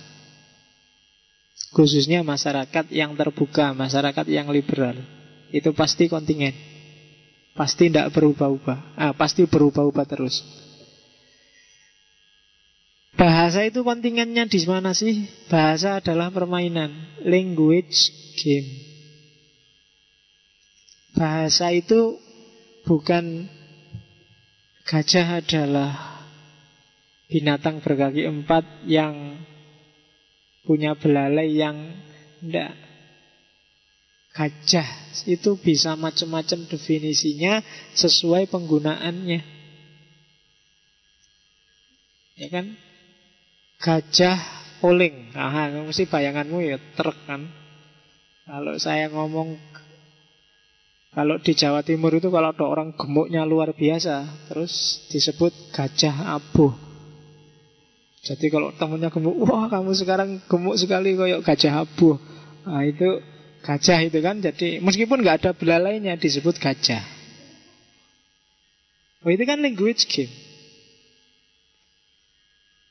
Kuliah kalau di kampus kan ya masuk kelas. Tapi kalau di masjid kan enggak. Kuliah subuh. Nah itu kan nggak pakai dosen juga enggak apa-apa. Adanya kiai sama jamaah subuh. Kalau di masjid ngantuk enggak apa-apa. Kalau di kampus ngantuk, wah enggak apa-apa dosen tertentu. Saya dulu zaman S1 kalau ngantuk, ada dosen yang ngantuk, keluar, wudu dulu. Wah disuruh wudu. Begitu masuk lagi habis wudu, berdoa dulu. Waduh, sebelum belajar. Tapi unik, dosen-dosen dulu itu kan khas. Ada yang masuk kelas bawa buku catatan terus dikte. Cek dikte terus. Oh, itu padahal dan nggak lihat ke sana sama sekali. Jadi itu teman-teman pada giliran ada yang masuk, ada yang keluar, cuek aja pokoknya dikte terus. Itu dahsyatnya kuliah zaman dulu. Nggak kayak sekarang. Oke. Dan kenapa sih dia game? Ya karena lahirnya di tengah masyarakat. Penggunaannya macam-macam. Kadang-kadang kata-katanya sama, konotasinya beragam. Di Jawa Timur itu mesuh itu menjadi modus keakraban. Tidak cuma modus kebencian, nggak cuma modus kekesalan. Kemarin saya ketemu teman dari Surabaya itu baru nyampe sini. Isi urip ae cuk, mesti ngono. Yang nggak mesti kaget. Mesuh. Tidak apa-apa. Ternyata pisuan itu simbol keakraban, bukan simbol kemarahan, bukan simbol kekesalan. Itu language game. Maka bahasa kontingen, dia dibentuk oleh masyarakat, ditanamkan di kepala kita, dan dunia ini kita pahami sesuai dengan bahasa yang ditanamkan di kepala kita itu. Jadi caramu melihat realitas itu berdasarkan kategori-kategori bahasa dan konotasinya yang ditanamkan oleh masyarakat sekelilingmu. Misalnya kiai misalnya. Kalau di Jawa Timur kiai tidak boleh kayak gini ngaji, tidak pakai kopiah, tidak pakai serban, wah kurang afdol. Afdolnya kiai ngaji ya pakai kopiah, pakai serban, pakai itu. Kenapa kok saya nggak pakai? Ya karena saya ngerti lah, audiennya cuma kamu aja kok. Nanti kamu kalau aku pakai serban ke sini malah sungkan ngaji. Ben ngene wae kaya ngobrol. Nanti tiba-tiba aku masuk ke sini minggu depan pakai serban, pakai jubah. Assalamualaikum. Wah, kamu mesti. Kamu mengkeret mesti ora sido ngaji kamu. Langsung keluar dalil yang pertama. Oke. Dan ini tidak statis, berubah-ubah terus. Dulu language gamemu dari pesantren masih cupu, masih wawasannya sempit, masih sok kaget-kaget lihat kota. Lalu sekarang sudah ngalah-ngalah itu. Kagetnya kalau kamu pulang kampung malahan kan, wah ternyata kampungku masih desa. Kenapa? Ada modus bahasa yang berubah dengan segala konotasinya. Dulu bagi kamu anak soleh itu ya anak yang rajin ke masjid, nggak pernah keluyuran, nggak pernah itu. Sekarang sudah beda lagi kan. Soleh itu ya ke masjid sih, tapi juga jalan-jalan, tapi juga ngerti mall, tapi juga itu wawasannya luas, itu soleh. Itu kan ada beda modus bahasa, ada beda konotasi. Yang menanamkan siapa? Masyarakat sekelilingmu. Dulu lihat perempuan pakai rok mini, kamu astagfirullah, astagfirullah kan gitu. Ya kan? Sekarang iya, subhanallah, alhamdulillah. Kalau lebih terbuka lagi, Allahu Akbar. Ya. Lah kok Allahu Akbar, Pak? Karena biasanya kalau habis Allahu Akbar itu kan langsung serbu gitu. Oke. Biasanya kan ngono sekarang habis Allahu Akbar itu serbu. Jadi ekspresi paling dahsyat hari ini setelah subhanallah, Allahu Akbar, serbu. Oke. Terus kontingensi yang kedua, kontingensi diri. Jadi manusia itu tidak pasti. Kamu bukan master terhadap dirimu, kamu dideterminasi oleh lingkungan sekelilingmu. Kemarin ada Freud, ada psikoanalisis. Jadi makanya jangan sombong. Tidak cuma perannya Allah, kamu besar, kamu bagus, kamu baik, kamu pinter. Tapi masyarakat juga berperan, lingkunganmu juga berperan. Dan kamu berubah terus. Harusnya kalau kamu sendiri besar kan membesarkan dirimu sendiri dan pancet besar terus. Wong kita kan dinamis, berubah-ubah. Maka kontingen. Dan Kalau di Freud kemarin kan jelas kita punya id, punya ego, punya super ego, dan itu yang membentuk diri kita. Kontingensi. Jadi isi pikiran kita yang diwakili bahasa ternyata sifatnya sementara, diri kita juga ternyata sifatnya sementara, serba sementara. Dan pada akhirnya masyarakat kita juga masyarakat yang sementara. Tidak ada masyarakat yang statis. Masyarakat selalu dinamis, kontingen. Apalagi kalau bahasanya Rorty, komunitas liberal, masyarakat yang bebas, yang terbuka, itu perubahannya pasti lebih cepat. Mungkin kamu yang kuliah di Jogja 3 tahun terus pulang kampung, mungkin kamu kaget. Loh, kok sudah banyak perubahan? Kecuali yang sangat desa lah ya. Kalau sangat desa biasanya perubahannya agak lambat, tapi pasti ada perubahan. Mungkin cara berpikirnya, mungkin cara menanggapi persoalan, dan macam-macamnya. Jadi pikiran kita liberal, pikiran kita sementara, diri kita sementara, masyarakat kita sementara. Semuanya dinamis. Oleh karena itu jangan mematok kebenaran, jangan mematen pemahaman sebagai pasti sesuai untuk kapanpun dan dimanapun. Dan kunci hidup kita ada di sini. Final vocabularies. Final vocabularies itu keyakinan-keyakinan puncak kita. Kata-kata final. Boleh, pasti orang tidak bisa lepas dari final vocabulary. Tapi bedanya orang dulu sama sekarang, orang dulu nggak sadar bahwa final vocabulary itu sementara sifatnya. Orang sekarang harusnya lebih sadar. Final vocabulary itu teori, konsep, pernyataan, prinsip hidup, filosofi hidup, itu final vocabulary. Setiap orang pasti punya. Kalau ada orang ngomong setiap orang filosof, kalau di bahasanya Rorty, setiap orang pasti punya final vocabularies.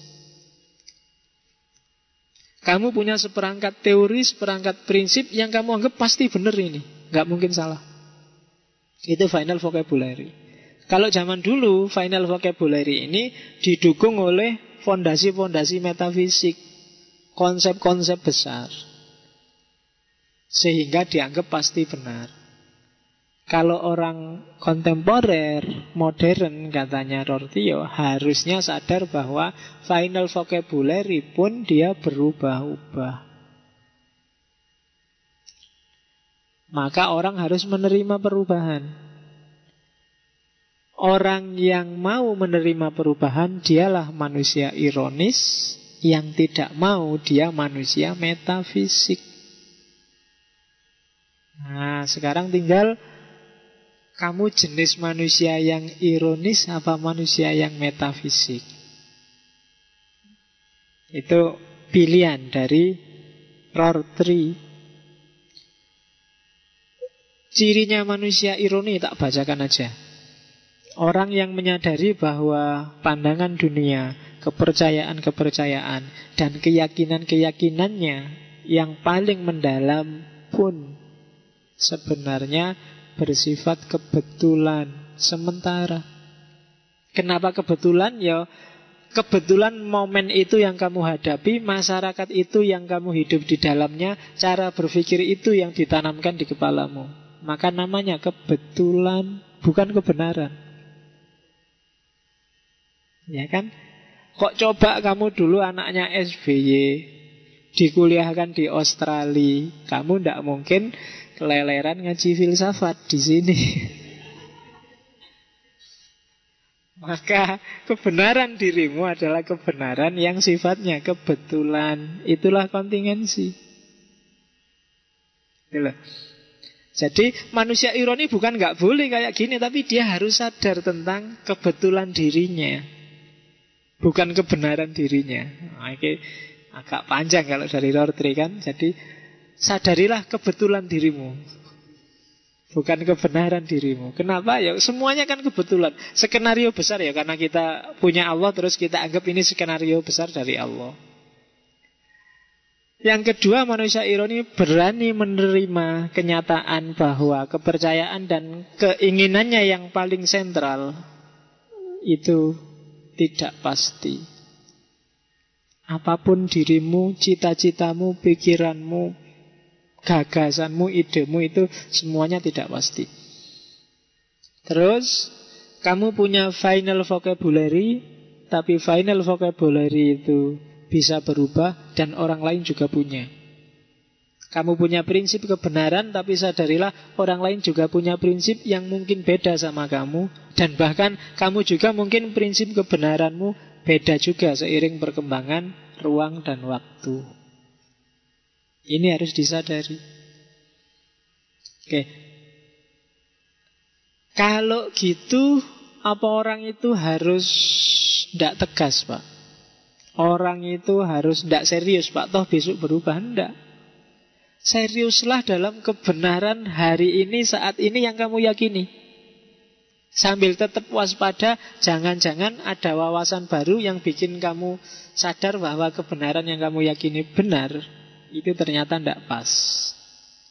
Tetap harus serius. Jadi mahasiswa yang serius, NU yang serius, Muhammadiyah yang serius, jangan nggak serius. Tapi tetap terbuka. Itulah manusia ironi. Dan Rorty menyebut manusia ironi itu bukan he, tapi she. Karakternya. Jadi she itu karena dia analoginya ke perempuan. Karena bagi Rorty, perempuan biasanya lebih mudah adaptasi. Lebih mudah, lebih lentur daripada laki-laki. Karena perempuan itu kan cenderung reseptif. Kalau laki-laki cenderung agresif.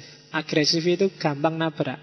Tapi kalau reseptif, itu mudah menerima apa saja yang masuk. Ya kan, itu kan reseptif. Jadi menerima, selalu menyerap, reseptif. Makanya ada namanya hermeneutika resepsi. Berarti apa? Hermeneutika resepsi itu berarti kebenaran jangan dicari di luar, tapi serap ke dalam dirimu, olah versimu. Itu kebenaran reseptif. Itu yang kalau di Indonesia. Terus kalau kamu kawin ada resepsi. Itu kan artinya juga menyerap. Menyerap uangnya yang diundang. Ya makanya kan disebut resepsi itu kan. Jadi undangannya suruh ngasih duit. Makanya besok kalau kamu kawin jangan pakai istilah resepsi deh. Apa walimah juga enggak apa-apa, jangan. Resepsi pernikahan ya. Karena resepsi itu resep, menyerap. Jadi ya kalau ingin dapat banyak sih enggak apa-apa pakai resepsi. Nah, lawannya manusia ironi itu manusia metafisik.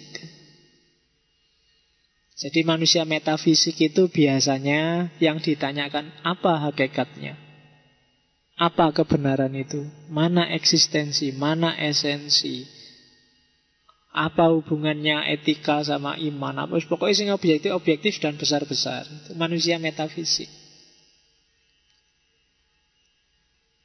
Agama, pokoknya wacana-wacana besar universal yang tidak tegas jawabannya, tidak jelas praksisnya.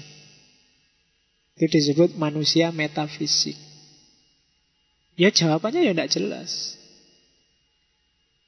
Maka jangan terjebak dengan metafisika. Kan banyak kan di antara kita yang sering kalau ngomong pakai wacana-wacana besar, wacana-wacana universal. Kalau katanya Rorty, ya bagus sih didengarkan, tapi nggak ada gunanya. Praksisnya nggak jelas. Jadi anak soleh, kita harus bertakwa pada Allah. Kita kadang-kadang, lah terus harus ngapain?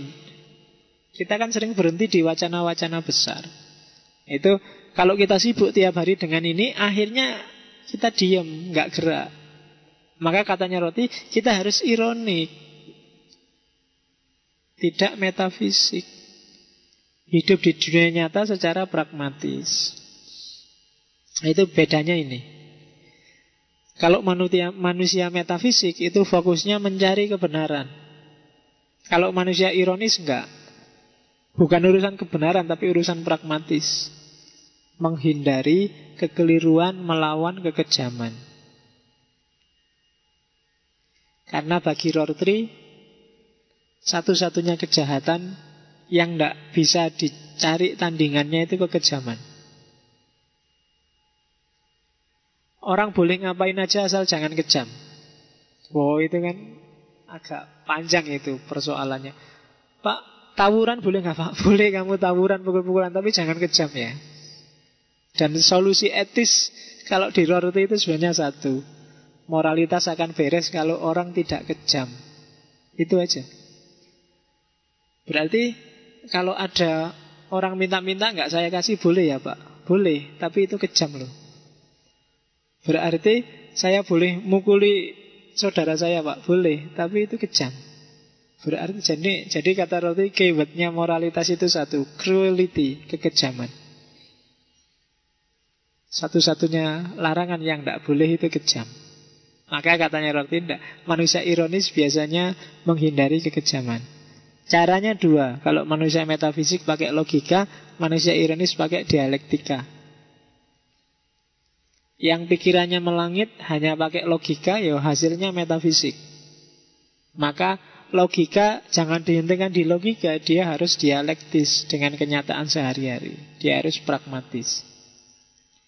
Modelnya ngeritik, gayanya metafisik, itu gaya orang membandingkan gambar dengan aslinya. Kalau gayanya manusia ironis, membandingkan gambar dengan gambar yang lain. Maksudnya apa? Biasanya orang metafisik itu ingin cari kebenaran yang sejati, ingin cari hakikat keadilan, ingin cari seolah-olah ada yang kayak gitu, yang asli. Tapi kalau manusia ironis, oh adil menurut orang ini gini, adil menurut orang ini gini, adil menurut orang ini. Nah, itu manusia ironis. Terus bahasa, kalau manusia metafisik sifatnya realis. Gajah ya binatang berkaki empat, punya belalai. Kalau itu manusia metafisik. Kalau manusia ironis, nominalis. Gajah itu ya definisinya sesuai tujuan orang yang mendefinisikan gajah. Konotasi orang yang mendefinisikan gajah, itu nominalis. Ngaji kok filsafat, itu kan secara realis mungkin tidak nyambung, tapi secara nominalis sangat nyambung. Itu nominalis. Kemudian etik.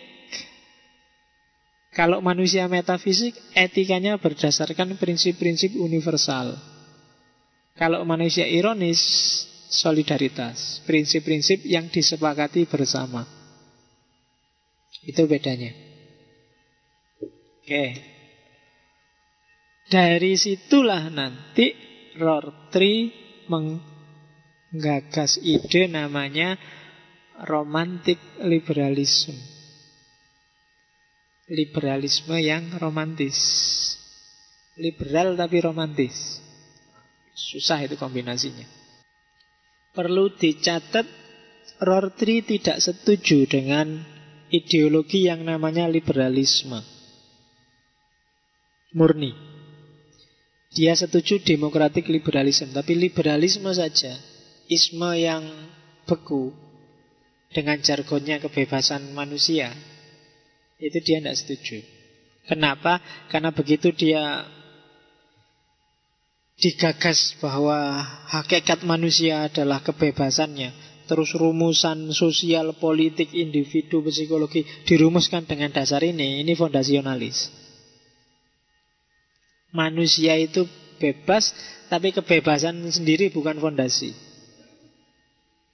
Karena ekspresi dari kebebasan itu hakikatnya bukan sakarepmu dhewe, tapi mana yang disepakati oleh masyarakatmu. Makanya dia lebih setuju secara politik terhadap demokrasi liberal. Jadi liberal sih bebas, tapi sifatnya demokratis. Kalau demokratis kan berdasarkan kesepakatan, kemufakatan suara terbanyak. Jadi secara sosial dia tidak setuju negara liberal, tapi setuju negara yang demokrat liberal. Saya tidak tahu demokrat di Indonesia itu demokrat liberal atau demokrat. Kalau di Indonesia itu namanya beda-beda tapi isinya podo. Cariin apa bedane demokrat karo Golkar karo PDI karo Kayak-kayaknya beda tapi jan-jane podo. Itu Indonesia. Ya, ADART-nya sama. Prinsip visi tersembunyinya sama. Mencari keuntungan yang sebesar-besarnya dengan usaha yang sekecil-kecilnya dan sangat ekonomis. Romantic liberalism itu adalah satu masyarakat yang manusia-manusianya adalah manusia ironi secara individual dan secara sosial adalah masyarakat yang solider. Bukan masyarakat yang soliter. Kalau soliter itu penyendiri, kalau solider itu komunal. Jadi kamu harus jadi sosok yang ironis dan masyarakatmu harus masyarakat yang berstruktur solidaritas. Itulah ideal yang diimpikan oleh Rorty. Masyarakat yang solidar itu apa sih? Masyarakat yang bisa membedakan antara yang publik dengan yang privat. Masyarakat yang ngerti ranah, tidak dicampur. Ini urusanku, ini urusan bersama. Cirinya itu. Ranah privat itu misalnya baca buku agar wawasanku luas dan aku jadi tidak sadis, tidak kejam. Itu privat. Tapi aku ingin baca buku, wawasanku luas biar nanti jadi orang yang bebas, yang otonom, yang bermanfaat buat masyarakat. Itu ranah publik. Dan hidupmu harus pintar membaca beda ini. Mana ranah privat, mana ranah publik. Mana pengembangan diri, mana pengabdian diri. Harus jalan bareng-bareng. Jangan ditunggu, Pak, sekarang saya mahasiswa, Pak, fokusnya pengembangan saja. Enggak. Meskipun kamu mahasiswa kan kamu sudah isi sesuatu. Ya isimu kembangkan demi solidaritas bersama. Untuk kepentingan sosial. Harus ada sisi pengabdiannya. Dan dua hal itu tidak terpisah. Tridharmanya perguruan tinggi itu bagi saya, yang pertama yang pendidikan itu maksudnya apa? Wawasanmu harus luas, termasuk penelitian. Dan yang terakhir pengabdian. Penelitian ini kan dalam rangka pengembangan. Pengembangan diri maupun pengembangan keilmuan. Dan yang ketiga pengabdian. Nggak ada pengabdian, nggak ada gunanya ilmumu. Nggak pragmatis. Lah ilmu saya filsafat, Pak, gunanya apa? Ya, banyak, justru filsafat itu bisa macam-macam. Apalagi yang tidak filsafat. Filsafat itu kan ilmu langit. Ya bawalah yang langit itu ke bumi. Ya kan? Pakai bahasa-bahasa bumi. Yang bikin filsafat mengerikan bagimu kan selama ini karena kamu merasa dia sangat langit. Oh, filsafat itu sangat bumi. Para filosof itu ngomong hidup kita sehari-hari, hidup mereka sehari-hari. Dia tidak merekayasa kenyataan. Beda sama biologi, sama fisika. Kalau mau pengembangan kan bikin rekayasa-rekayasa. Kalau filsafat itu enggak. Wis ditonton apa anane terus dijelaskan. Cuma itu aja. Kalau kamu pening baca pikiran-pikiran mereka, yo nonton dewe dijelaskan sendiri. Pakai bahasamu. Pinjem istilah mereka tidak apa-apa. Kan gitu aja. Pak, ideanya Plato, wis gampang. Ya wis gagasan yang pakai dirimu sendiri lah. Itu yang lebih nyaman.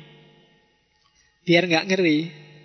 Yang kayak gini tadi kan kalau kamu baca buku Rorty kan pening. Kenapa? Karena kamu anggap dia langit. Jauh dari jangkauan, seolah-olah dia mikir tentang dunia yang mana. Padahal dunia kita sendiri. Kan sejak awal tak jelasin kan seolah itu kan hidup kita sendiri tiap hari kayak gitu. Hanya kita menangkapnya selama ini agak jauh. Semua filosof sebenarnya ngomong kita. Apalagi posmo.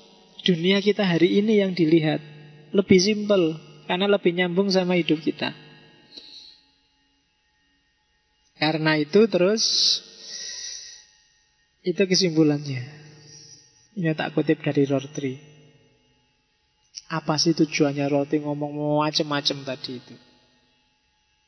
Hakikatnya adalah cobalah kita untuk sampai pada satu titik di mana kita tidak lagi memuja apapun, mendewakan apapun, mensakralkan apapun.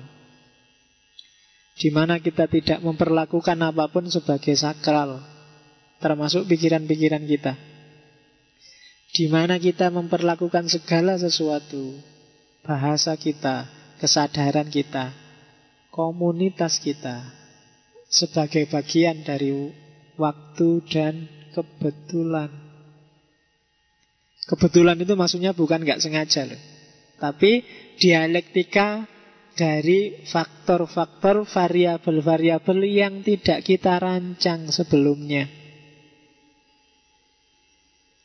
Jadi semua yang ada dalam hidup kita itu sebenarnya kebetulan-kebetulan. Nggak ada yang serius pingin kamu rancang dan rancanganmu terus jadi kayak gitu, biasanya enggak.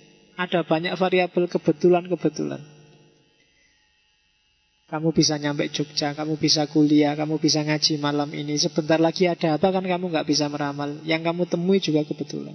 Jadi dua hal yang determinan dalam hidup kita. Yang pertama waktu dan yang kedua kebetulan.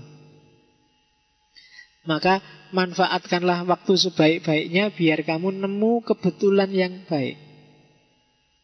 Nah itu kuncinya, Rorty. Caranya gimana biar kita nemu kebetulan yang baik? Jangan mandek. Perluas wawasan terus, kita harus progresif. Wawasannya tambah, perilaku yang baiknya tambah. Kemudian isi kepala, isi hatimu, isi terus. Maka dinamikamu dinamika ke arah yang positif. Banyak sampah di kepala kita, banyak sampah di hati kita. Bersihkan itu. Jangan ada satupun yang kamu puja-puja, yang kamu sakral-sakralkan. Makanya kata-katanya Rolti itu. Kenapa sih semuanya kontingen? Jangan sampai kayak katanya Arkun, kita terjebak pada takdisul afkar ad-diniyah. Yang kalau dalam agama, yang kita sakralkan sebenarnya pemikiran kita. Agama itu sakral, tapi ternyata yang kita sakralkan bukan agama, tapi pikiran kita tentang agama, pemahaman kita terhadap agama. Sehingga kalau ada orang ngeritik itu, kita anggap dia ngeritik agama, kita anggap karena agama dari Allah, terus kita anggap dia melecehkan Allah. Padahal mungkin enggak. Yang dikritik pikiranmu, gagasanmu. Dan itu yang terjadi hari ini. Maka bersihkan pikiran, nambah wawasan, manfaatkan waktu sebaik-baiknya, maka kita akan ketemu kebetulan-kebetulan yang benar. Kebenaran-kebenaran yang betul. Nah, kebalikannya kan gitu. Itu yang disasar oleh Rorty. Jadi harus pragmatis, harus kontingen. Dan kita dengan dasar dua ini, kita akan jadi manusia yang ironi. Oke. Rorty sudah. Ada pertanyaan? Ha-ha.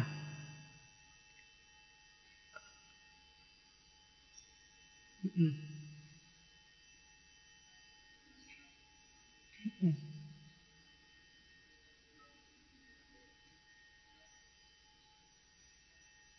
Mm-mm.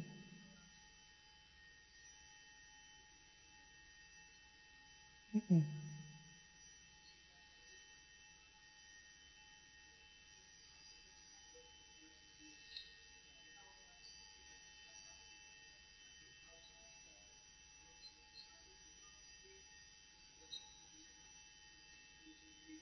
Mm-mm.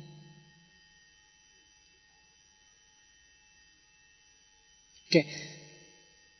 Kalau dari perspektif Rontri, kalau kamu yakin dakwah itu benar, ya dakwah. Orang Kristen juga merasa harus dakwah, ya silakan dakwah aja. Kan simpel kayak gitu. Lah, tapi kan kebenaran itu masing-masing. Iya, kebenaran itu masing-masing, silahkan milih, setiap orang meyakini sesuai kedudukannya sendiri-sendiri. Kalau misinya orang Kristen terus dia dakwah, salah itu salah. Ya enggak apa-apa, yakini aja salah. Kan gitu.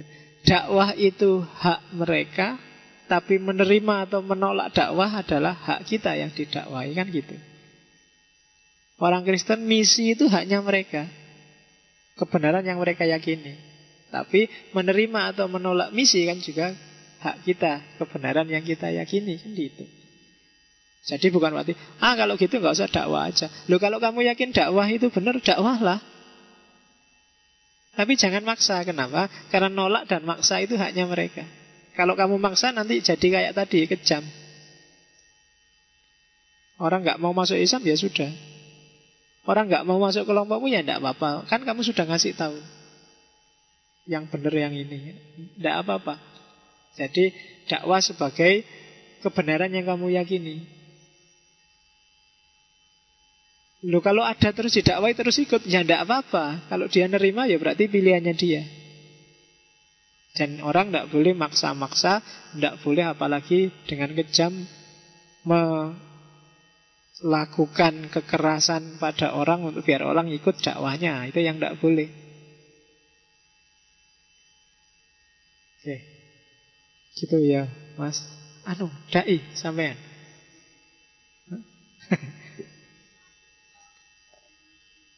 Heeh.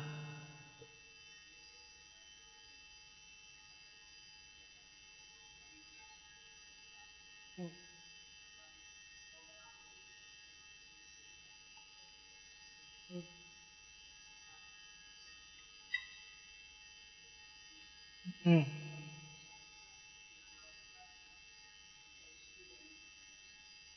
Hmm.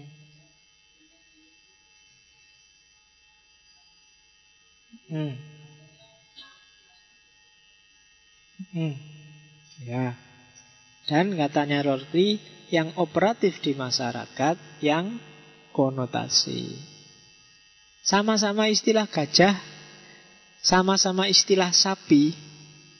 Sapi aja bukan gajah, biar lebih jelas contohnya. Sapi di kepalamu yang Muslim dengan sapi di kepala mereka yang Hindu kan beda rasanya. Kambing di kepalanya orang yang kolesterol tinggi, darah tinggi, yang sudah terancam stroke, dengan kambing di kepalamu yang masih seger kan beda.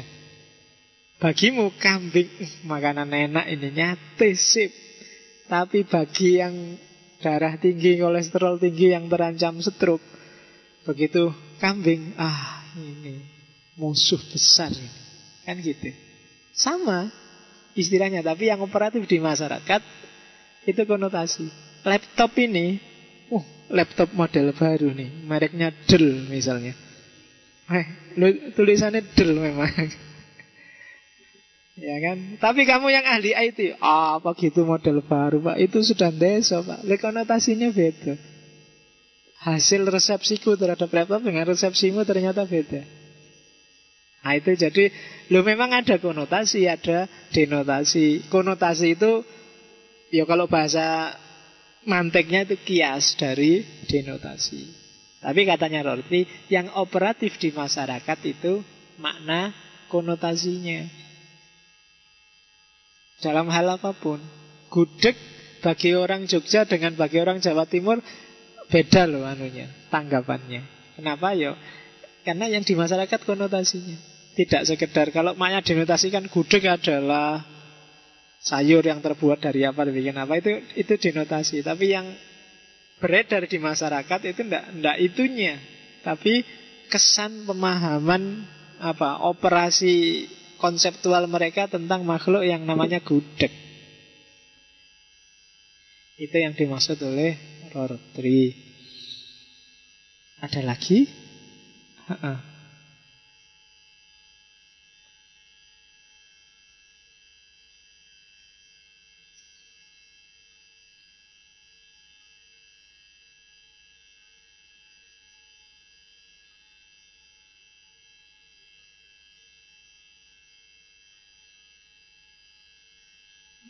Ya, Rorty tidak pernah mengarah-arahkan pikiran ini ke wilayah ketuhanan. Cuma bisalah kita tarik-tarik ke sana.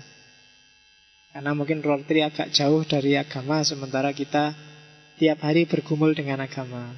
Tapi modus berpikir orang biasanya mirip-mirip aja. Berhadapan dengan agama itu kan sebenarnya berhadapan dengan otoritas yang kita posisikan lebih di atas kita. Dan itu aja. Dan tidak ada dari sisi ini, mungkin orang yang beragama pun ada ke otoritas yang dia letakkan lebih dari dia. Maka bisa aja ini kita tarik-tarik ke agama. Misalnya kita ngomong, itu kan memang tak terjemahkan sebagai sesuatu yang kudus, maksudnya sesuatu yang sakral. Kita posisikan kayak agama, kayak Tuhan. Orang yang paling sekuler, orang yang paling ateis pun kan ada yang dia sakralkan. Bahkan kita yang punya Tuhan pun kadang-kadang kan mensakralkan yang selain Tuhan. Ada yang mensakralkan uang, ada yang mensakralkan jabatan, ada yang mensakralkan mobil, ada yang mensakralkan. Nah, itu kan namanya ada yang dia sakralkan. Dari sisi ini orang ateis pun juga punya yang kayak gitu. Itu kan sehingga di Islam itu sangat diwanti-wanti, hati-hati loh, jangan menduakan Allah, karena manusia punya kecenderungan mensakralkan sesuatu. Nah, oleh Rorty, ayo kita belajar yang dalam, sedalam-dalamnya, seluas-luasnya wawasan kita, sampai pada titik tidak ada lagi yang kita tinggi-tinggikan, yang kita puja-puja, kita anggap pasti sebagai kebenaran yang tidak berubah. Karena semakin orang luas wawasannya kan semakin dia tidak gampang terjebak oleh sakralitas. Semakin kamu ngerti, oh ini sementara, oh ini tidak pasti, oh itu ternyata rahasianya gini, itu kan kamu semakin gak mensakralkan. Tapi semakin kamu gak paham, semakin kamu gak ngerti, kan semakin mensakralkan. Punya laptop aja, kalau kamu gak ngerti laptop, kan sangat kamu sakralkan. Temennya makin, jangan dipegang-pegang, nanti kalau error gimana, mau kan gitu. Dia sangat sakral, nutup aja hati-hati pelan. Tapi yang ngerti laptop, ngerti punya wawasan tentang laptop, ya santai aja, diotak-atik, ditutup, biasa aja. Bahkan dibongkar-bongkar bisa aja. Tapi yang nggak ngerti, dia jadi sakral. Disenggol temennya, dipejet-pejet, hati-hati loh, itu mahal, kan gitu. Nah, maka Rorty, ayo belajar sedalam-dalamnya sampai nggak ada lagi yang bisa kita sakral-sakralkan, karena kita sadar hakikatnya yang sementara. Nah, itu nilai religius dari kutipan Rorty ini, makanya tak ambil di sini. Meskipun dari mulutnya Rorty, tapi kalau di situ terkandung hikmah, kan lumayan kita ambil. Kan saya selalu bilang gitu, kita jelajah kemana-mana, kita ambili satu-satu hikmah dari mulutnya orang-orang besar di dunia ini, termasuk yang dari Amerika. Meskipun mungkin ada yang tidak suka Amerika, tidak apa-apa. Seperti tak bilang di awal, asal jangan benci Amerika, kan gitu aja. Tidak setuju Amerika, tidak apa-apa. Menolak Amerika, tidak apa-apa. Tapi kalau sudah benci, yang rusak bukan Amerikanya, tapi dirimu sendiri. Oke, sudah ya, sudah jam 10. Minggu depan kita akan ketemu dengan Derrida. Saya tidak tahu sampai tokoh keberapa pusmus. Yang penting sampai aku bosen pusmu ya. Ya, ukurannya aku lah. Gelem ra gelem ya ora apa-apa. Kalau kamu bosen kan enak, kamu tinggal tidak usah masuk. Kalau saya bosen ya tak ganti temanya, gitu aja kan. Oke, saya akhiri sekian. Wallahul muwaffiq, wallahu a'lam bishawab. Wassalamualaikum warahmatullahi wabarakatuh.